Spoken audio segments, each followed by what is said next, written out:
Every animal has its own territory and its own kingdom. But sometimes by chance, their world unexpectedly collides with ours. When these encounters happen in our very mortal world, what challenges does humanity face?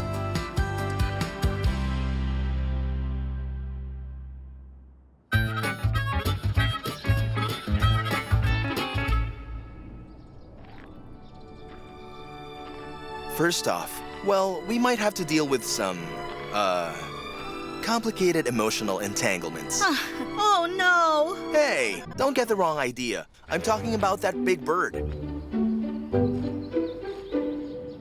At Xining Wildlife Park in Qinghai, Deputy Director Qi Xinchang is photographing a Himalayan vulture. This could be a view of it feeding on an animal carcass. Ew!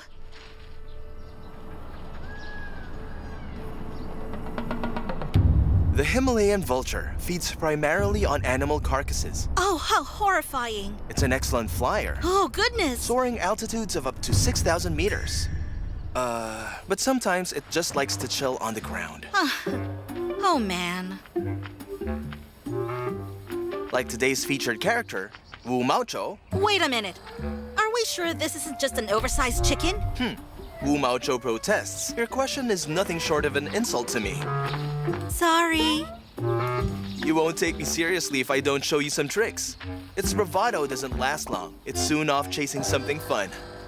Hey, I don't have shoelaces. No, it's not up to you. It is up to me. Now what?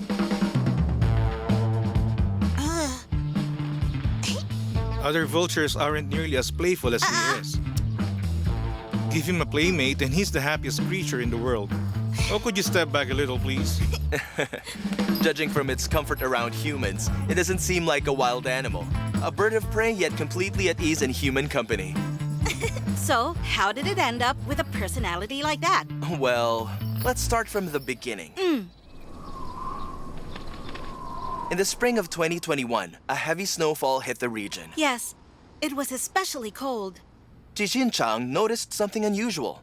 While he was reviewing the security footage, a Himalayan vulture left an egg in the snow. The egg was completely cold, so we placed it in the animal ICU and slowly warmed it up for 6 hours. By the end of the day, a staff member listened closely and heard some faint movement. It was still alive. But then, 3 days later, it broke the shell with a tiny hole, just the size of a soybean, in fact. But the chick was too weak to break through a second time. The intervals between its chirps were getting longer, and the sounds fainter. We knew that if it couldn't make it out soon, it will not survive. And so the next day, what we did is we gently helped it out of the shell. After another 96 hours of intensive care, this fragile little life was finally pulled back from the edge. What a tough beginning. For the first month, we provided 24-hour care around the clock. Maybe that's why it formed such a strong emotional bond with us. Aw, that explains it. But this kind of attachment is not ideal for them. Preserving their natural behavior is crucial, even in captivity. Qi Xinchang hopes they retain their instincts. Preserve their wild instincts? How do they train the animals to preserve that? Exactly. And Qi Xinchang has a plan. He's sending it to Raptor Valley. Raptor Valley? What's that? Raptor Valley, a semi-wild enclosure at Xining Wildlife Park, simulates a natural habitat. Wu Maochou will join other creatures here, away from the human world. Today, the staff are approaching Wu Maochou with an important task. They're carrying a sack. What are they going to do? You can't tell the sex of a Himalayan vulture just by looking at it. A DNA analysis from the blood in the base of a feather is needed. But plucking a feather from an energetic bird like Wu Maochou is no easy task. So wait, they're going to pluck a feather? Come on, let's go. Let's check it out. As the staff approach, the other raptors take off in a flash. Well, that's a natural. There's Wu Maochou rushing over with excitement. Like he's reuniting with family.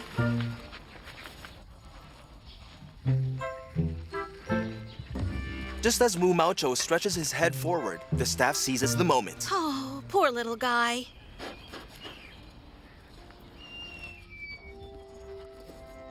For Wu Maocho, it's clearly an unpleasant surprise. He's counting his feathers. This minor discomfort may help him gradually detach from his bond with humans.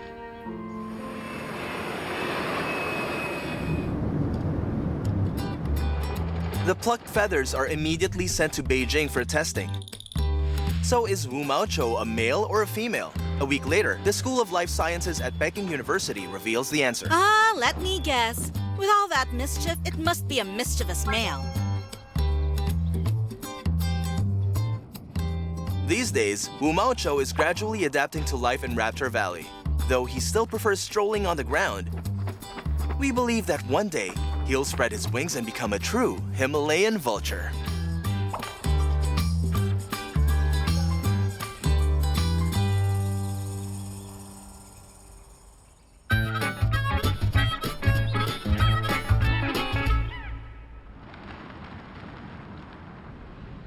When wild animals find themselves in the human world, it's no surprise that illness and injury become urgent problems to solve. Exactly. Yunnan province lies along China's key bird migration routes. Every spring and autumn, flocks of birds pass overhead on long journeys. Beneath this aerial highway sits the Dali Falconer Education and Raptor Conservation Center, a clinic for birds of prey. Come on, let's take a look. Huh?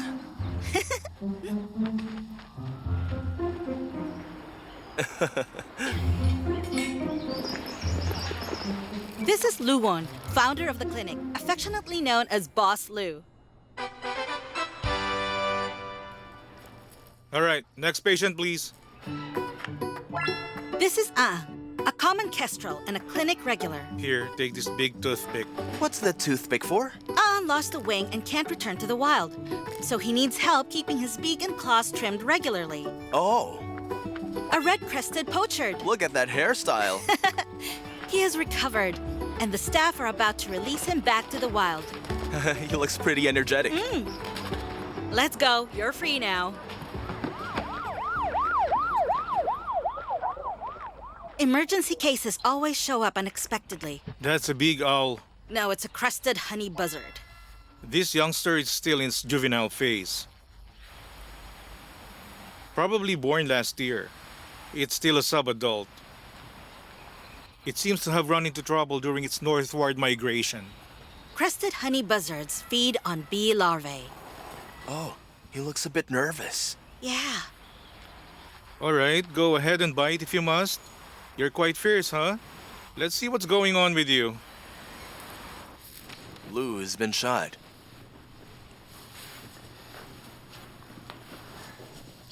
Lou has been shot. There's a buckshot in his leg. His wing was hit by an air gun. A surgery is urgently needed. Oh.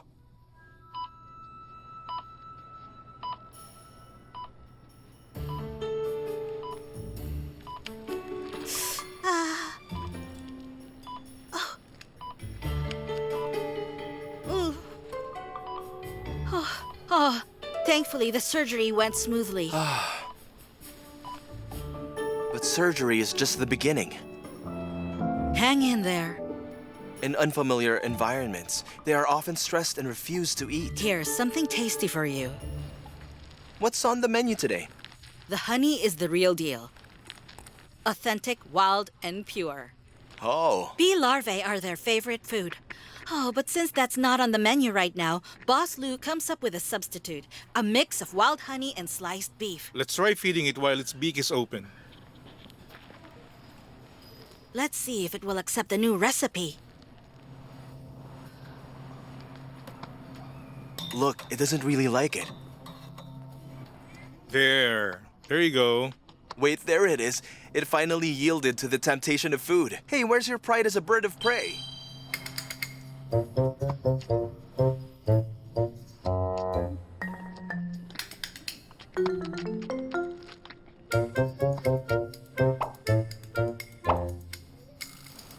Unfortunately, this little honey buzzard isn't just food-loving, it's also adaptable and open to other options. Good, eat up, and you'll recover soon. But just when everyone thought things were looking good, bad news struck. Huh? This joint.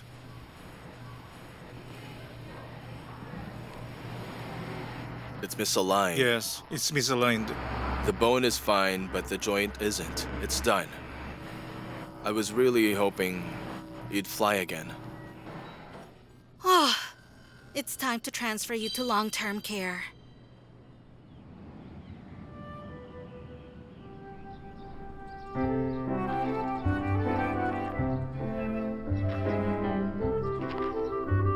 Guys, looks like we've got a new arrival. Yeah, good looking. Oh, it's just a kid. Handsome? Really? Oh, what are they talking about? Don't mind them. This little crested honey buzzard is officially named Goofy.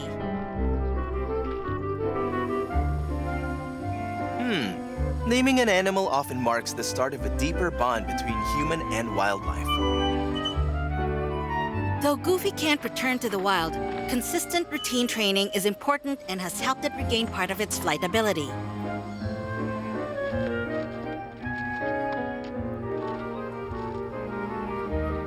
Goofy, you've gained some weight, haven't you? You're definitely chubbier now.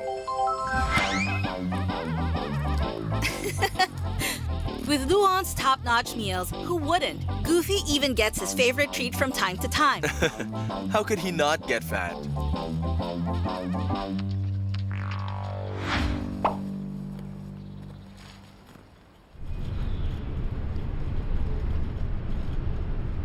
Raptors come and go like flowing water. Each year, this center treats more than 300 injured wild animals. Go on. Get out, go ahead. It must feel amazing to help these wild animals. Luon must be a celebrity in the migratory bird world. I actually don't enjoy doing rescues. In fact, I hate it. What I truly want to do is species conservation and habitat protection. That's what I really care about. Rescue is the very last link in the chain of wildlife conservation. By the time that we are doing rescue work, it usually means that there were no other options left for us. Yes, that's right.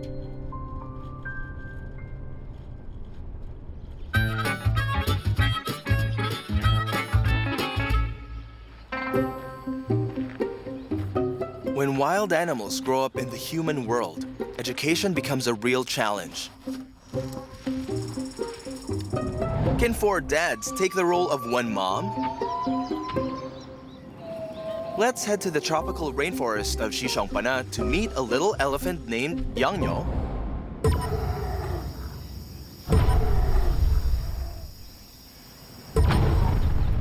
It's Yangyo's favorite time of day. Time to go have fun. Woohoo! Time to go have fun!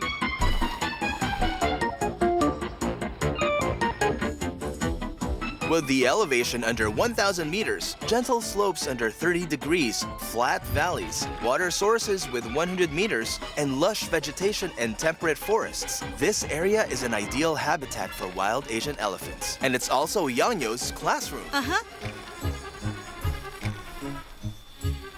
Oh, what a mischievous little girl. April is the hottest month of the year in Xishuangpanna. And nothing makes Yangyo happier than a refreshing bath. By her side is her elephant dad, Wangpo. She has a lovely temperament. She's very playful. Yeah, we can tell.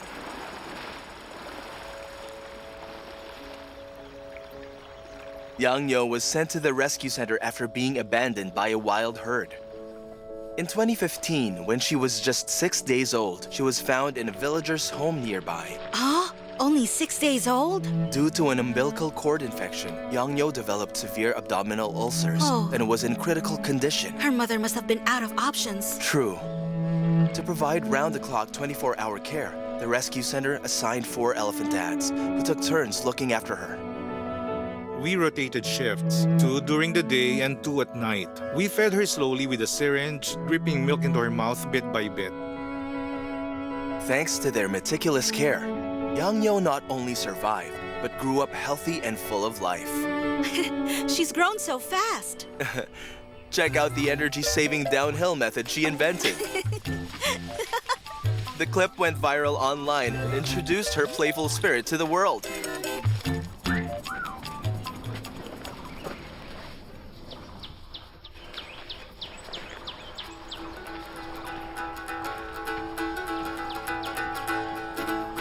When we filmed her, she was already 8 years old, the perfect age for learning. Learning what?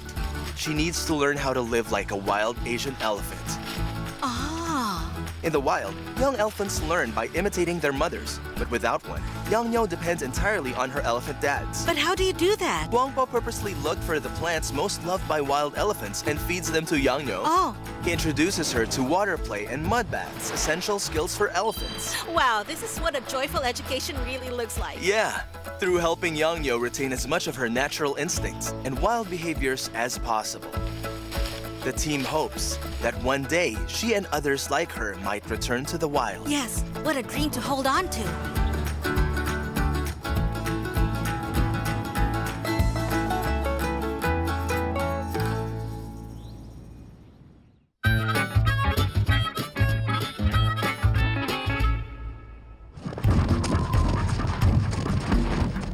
Even wild animals have to face issues like social dynamics and climbing the ranks. Oh, really? So how many steps does it take to turn a misfit rookie who offends everyone into a team leader?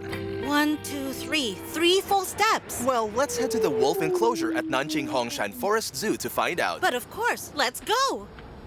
The day was as sunny, calm, and peaceful as usual. They're sunbathing. The wolves are soaking up the sun, but also in the attention of visitors. Oh, don't look at me like that. Wait, what's that sound? Behind the scenes, out of sight from tourists, a secret plan is underway.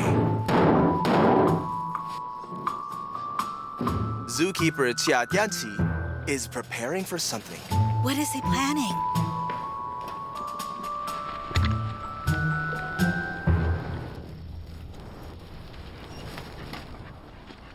To improve the genetic diversity of the pack, the zoo plans to introduce a new alpha wolf. No, not that one.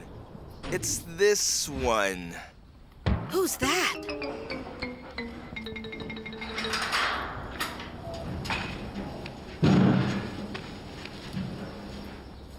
His name is Stanley. At the time of filming, he had already been at the zoo for 2 years. Still not part of the pack. This made Jia Danqi anxious. Wolves socialize in stages. First, they sniff each other's mouths and noses, then their bodies, and then their butts, and then finally, they take a few steps together.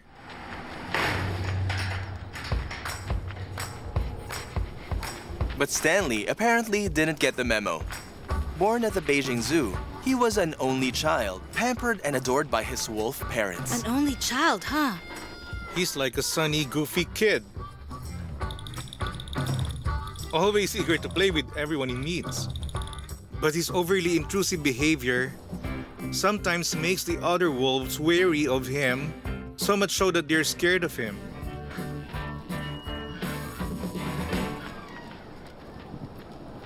At this point, you probably have a lot of questions. Yes. First question, why bring in an outsider wolf? Because the current alpha male is aging. That wolf's name is Wolf, the pack's current leader. You can tell that he's getting older. Just look at the white fur spreading across his face. When we filmed, Wolf was already 13 years old, since wolves in captivity typically live about 15 years. Oh. Grooming a successor has become urgent. Second question, why not pick the next alpha from within the pack? It all comes down to genetic diversity. In the wild, young male wolves leave their family to claim new territory and dominate rival packs. Really?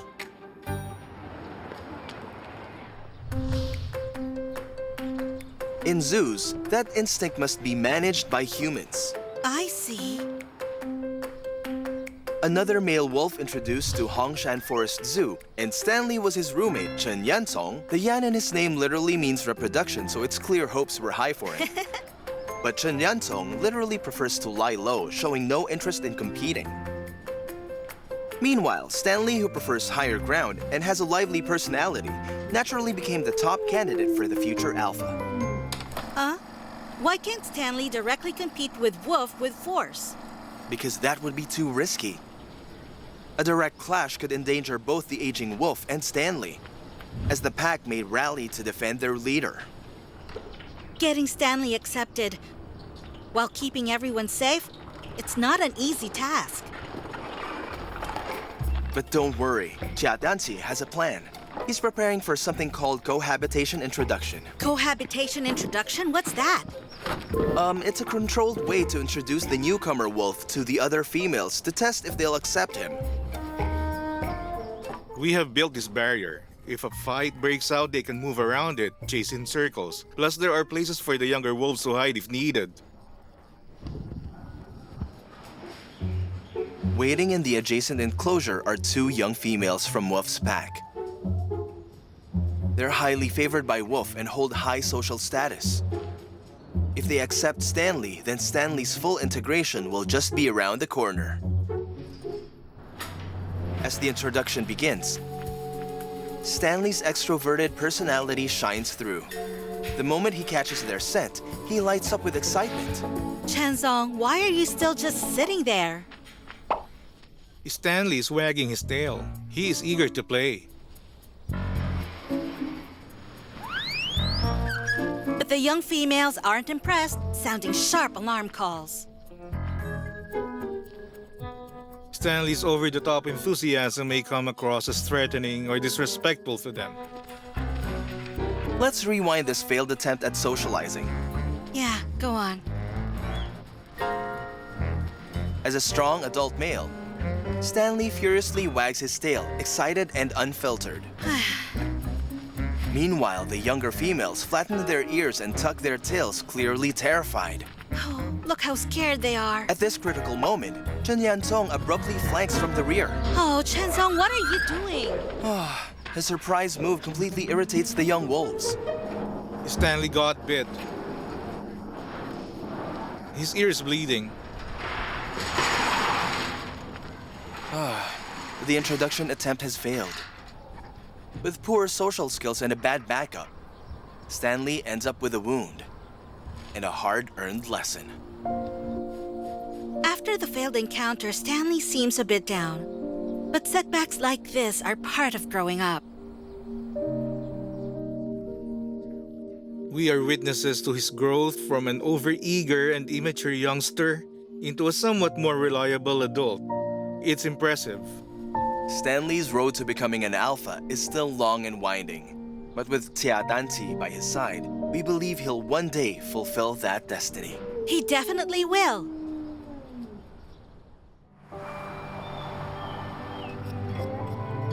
In today's stories, we see humans keep stepping in to help animals through behavioral challenges. Healing from injuries, learning how to survive and thrive. Maybe as we care for them, we humans should also be grateful. We still have the ability to help and do better.